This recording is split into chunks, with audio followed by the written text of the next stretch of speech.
At the end of his life in 1922, Gabriel Fauré wrote to his wife, "You mentioned in one of your last letters your great admiration for creation and your contempt for creatures.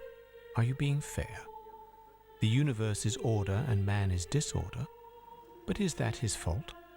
He was thrown on this earth where everything looks harmonious, and there he goes, staggering and stumbling from the day he was born till the day he dies. And what demonstrates our misery better than anything is the best promise he could be made, the promise of oblivion, nirvana for the Hindus, or for us, the requiem aeternam."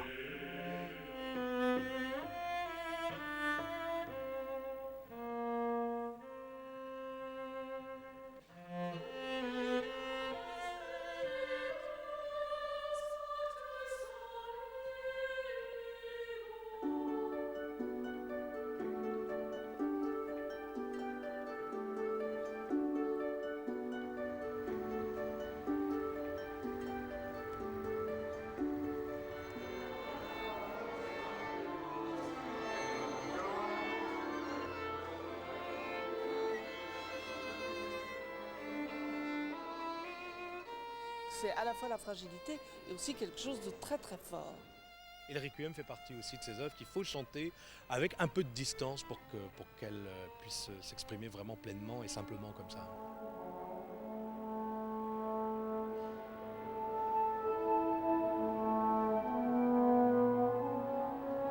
Vous savez, quand il y a un petit orchestre, on dit oh, ils essaient de faire un grand. Mais quand il y a un grand orchestre qui sonne très clair comme ça, justement, le côté transparent de l'écriture passe mieux paradoxalement avec une grande formation. Donc il vaut mieux avoir beaucoup de gens qui jouent doucement que peu qui jouent fort. Tout est un peu fort, parce qu'en fait, ça peut être du piano, aussi bien dans le... Bien, ensuite un peu de soliste, et un peu de violon. Je sais qu'il y a des mélomanes qui n'aiment pas cette musique, qui la trouvent un petit peu trop sucrée, etc. Moi je ne trouve pas, je trouve que c'est une musique qui est extrêmement dépouillée, où il y a un minimum de matière pour un maximum d'émotion et un maximum de climat.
juillet 1905.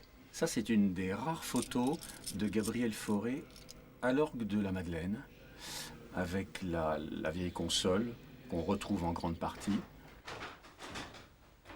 Quand je suis dans l'escalier, avant d'arriver à l'orgue, je me dis, quand je pense à ces grands compositeurs, oui, on est fier évidemment, mais enfin quand on est pris dans l'instrument de Cavaillé-Coll, ma foi, on essaye d'être très humble surtout, et d'essayer de bien traduire, de ne pas trahir les prédécesseurs, de les jouer le mieux, d'être en communion avec l'orgue, avec eux, avec le public qui est en bas, avec toute l'église. Mais c'est vrai que c'est toujours émouvant de se retrouver à la place d'un immense grand prédécesseur. C'est probablement lui qui a le plus joué sur cet orgue parce qu'il a été en fonction à la Madeleine, je compte évidemment ses fonctions de maître de chapelle, mais de suppléant du grand orgue et de titulaire. Il est resté 30-35 ans à cette tribune.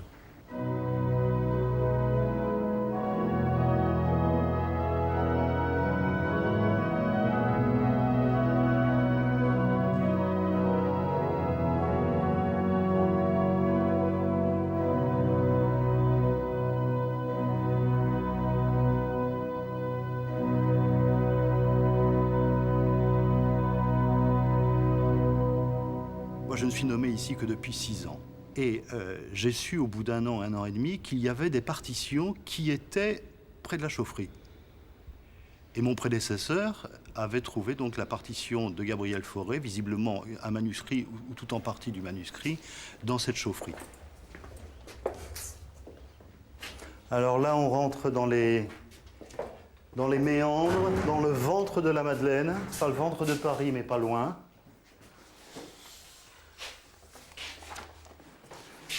Alors, il y a encore un certain nombre, vous voyez, de partitions manuscrites avec cette très belle écriture des copistes de l'époque de Gabriel Fauré. Voilà ce que j'ai retrouvé dans la chaudière de l'église de la Madeleine. Il est inutile de vous dire que c'est absolument irrécupérable. On a trié feuille par feuille presque. Il y avait des monceaux de partitions que nos amis sacristains ont mis dans des sacs poubelles de telle façon à ce que nous puissions les lire, les relire et surtout les rendre à ce patrimoine français par le biais de la Bibliothèque nationale.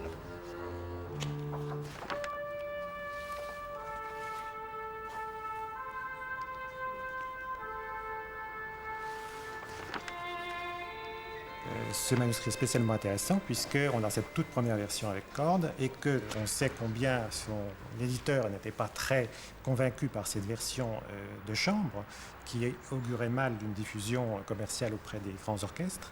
Et donc, il avait demandé à Fauré d'établir une version certainement plus normale, entre guillemets, avec grand orchestre complet.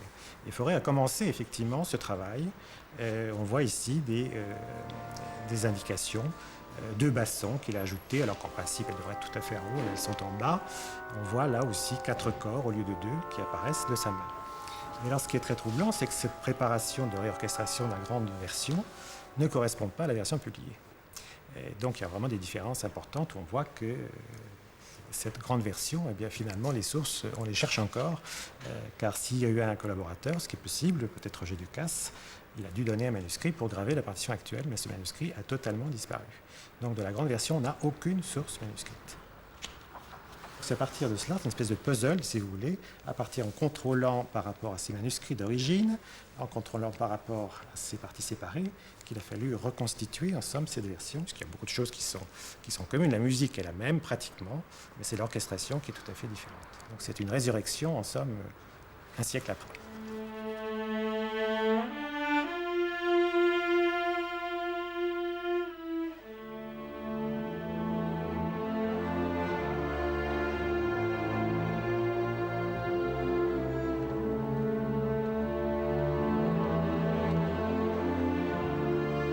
Aujourd'hui, on est très pointilleux sur le texte musical. À l'époque, on était beaucoup moins sensible aux détails Et bon, on était moins sensible à la précision qu'on en a aujourd'hui. Je pense que d'ailleurs, quelqu'un comme Fauré serait bien étonné de voir le soin extrême que l'on a pris pour un texte qu'il connaissait. Bon, il aurait dit oui, bien sûr, mais c'est peut-être pianissimo, mais faites donc ce que vous voulez, ou choses comme ça. Mais aujourd'hui, la musicologie est passée par là, et c'est un travail de rigueur, effectivement, sur des sources qui sont souvent contradictoires. Mais c'est vrai pour toutes les époques d'ailleurs. Fauré, dans un entretien à propos de son requiem, déclare mon requiem. On a dit qu'il n'exprimait pas l'effroi de la mort. Quelqu'un l'a appelé une berceuse de la mort. Mais c'est ainsi que je sens la mort, comme une délivrance heureuse, une aspiration au bonheur d'au-delà, plutôt que comme un passage douloureux. Peut-être ai-je aussi d'instinct cherché à sortir du convenu. Voilà si longtemps que j'accompagne à l'orgue des services d'enterrement. J'en ai par-dessus la tête. J'ai voulu faire autre chose.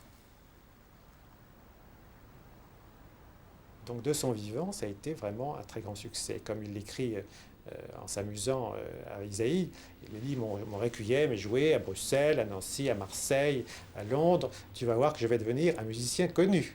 Car à l'époque, il n'était pas encore très connu. Il était le maître de chapelle de la Madeleine, et c'est vraiment ce requiem qu'il a véritablement fait connaître dans toute la France et à l'étranger. Ça doit rester naturel, Fauré. C'est la meilleure chose à faire.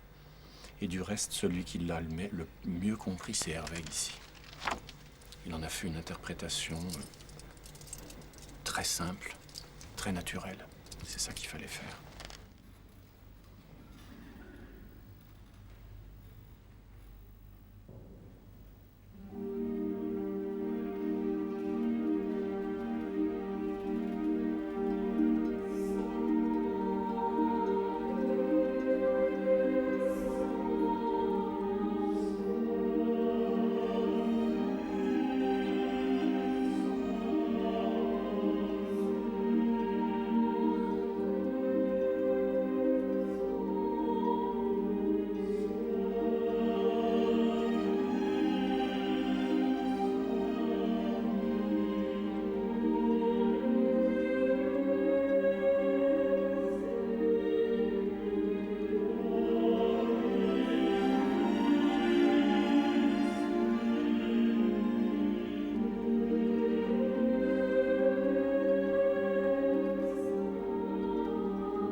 C'est aux altos, c'est à le violoncelle, là, dans cette version-là. On est en doublure, on est deux. C'est dans l'Agnus Dei. Donc c'est un moment, je me le chante toujours, ça. Parce que moi, c'est un point. Ma mémoire toujours part de ce numéro.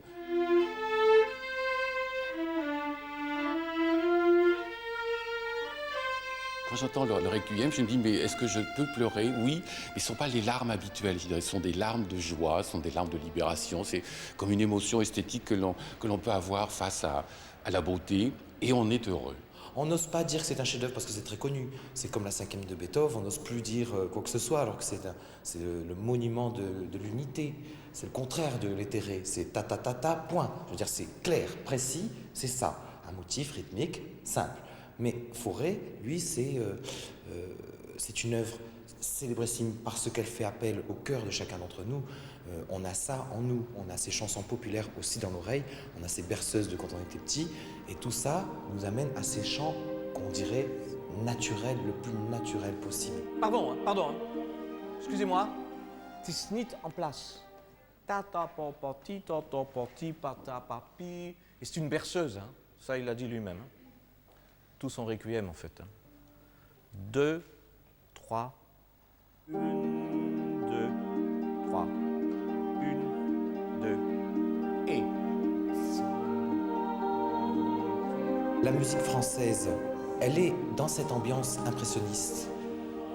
Les artistes se rencontrent. Et donc, on a, pareil en musique, on a Jeu d'eau de Debussy, on a tout cet impressionnisme facile à comprendre, d'eau troublée, de nénuphars à peine visibles, mélangés dans la lumière du soir, etc., etc.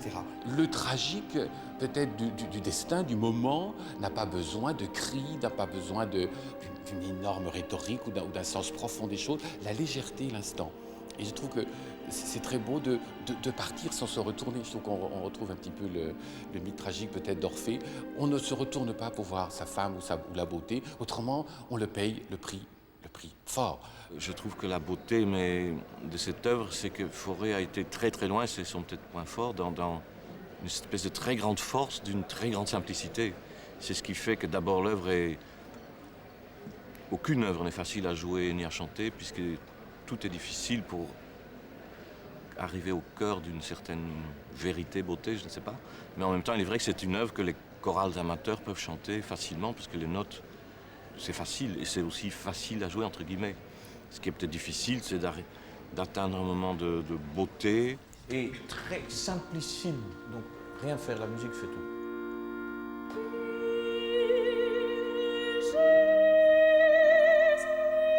Tout en bonté, en douceur, en apaisonnant. Je crois qu'il s'intéressait aussi un peu à la spiritualité orientale, c'est-à-dire presque un esprit zen, si on veut, qui est très beau. Enfin, zen tempéré par Paris 1900. When then someone like Philippe is in front of you and really asking to go with your heart, and then it's much easier. Bravo.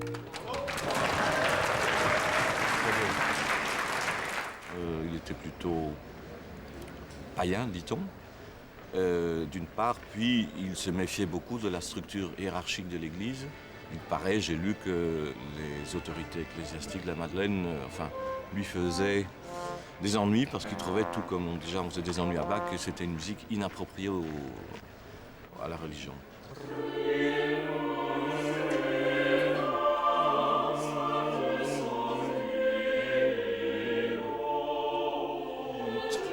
Yes, please. Yes, but the atmosphere should be there. Tremens factus sum ego, et timeo dum veniet. Et timeo dum veniet. Ok? Il n'y a pas une construction, donc on est très libre. C'est très proche du texte aussi, là. Enfin, ça, c'est mon travail en général. Et puis aussi, je dois dire, je connais cette œuvre, j'ai 54 ans. Ça fait donc presque 50 ans que je la connais et que je la chante. En ce qui concerne la prononciation, je propose qu'on continue de faire un essai en, je ne sais pas comment on dit, gallican, ou enfin français, etc. Mais tout à l'heure, j'étais déçu parce que vous étiez tellement occupé d'essayer de prononcer les couleurs qu'il n'y avait plus aucune émotion. Ceci dit, Par exemple, j'avoue que pour Sanctus, ça donne une autre... c'est autre chose que Sanctus. Parce que Sanctus, c'est là, et Sanctus, c'est là. Je suis d'accord. Là, ça change. Donc, Sanctus. Sanctus.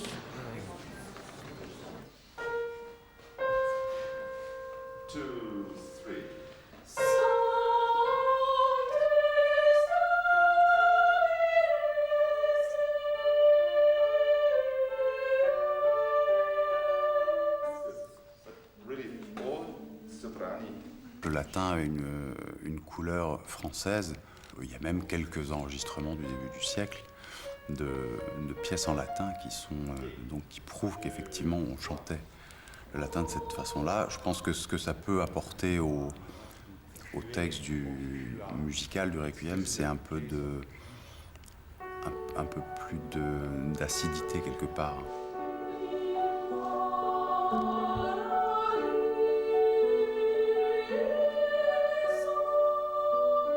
Les notes sont correctes, les articulations sont une des possibilités, mais ce qui compte, ce que je veux dire, c'est surtout l'authenticité dont on parle un peu trop peu, c'est-à-dire du cœur, mais on peut aussi...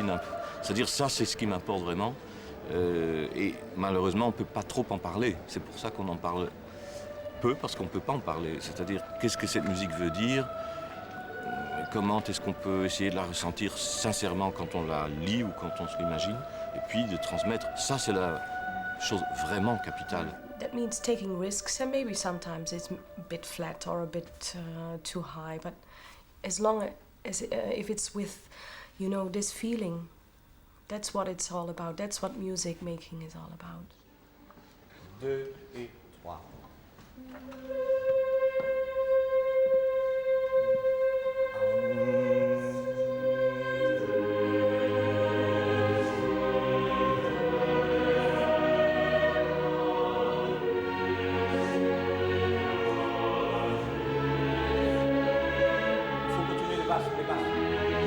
Ik vind dat Philippe Herreweghe is eigenlijk hoe zou ik zeggen, uniek met werken orkestkoor. Die man is zo begaafd, hij kan zo goed werken met koor en ook met taalexpressie. Hij heeft enorm inzicht daarin. Taalexpressie dat hij dan samenbrengt naar het orkest toe, de samenwerking van die twee. Ik heb dat nog nooit met andere dirigenten meegemaakt. Il arrive à donner à cette musique quelque chose que peu de chefs français donnent, c'est-à-dire à la fois cette légèreté et malgré tout une épaisseur.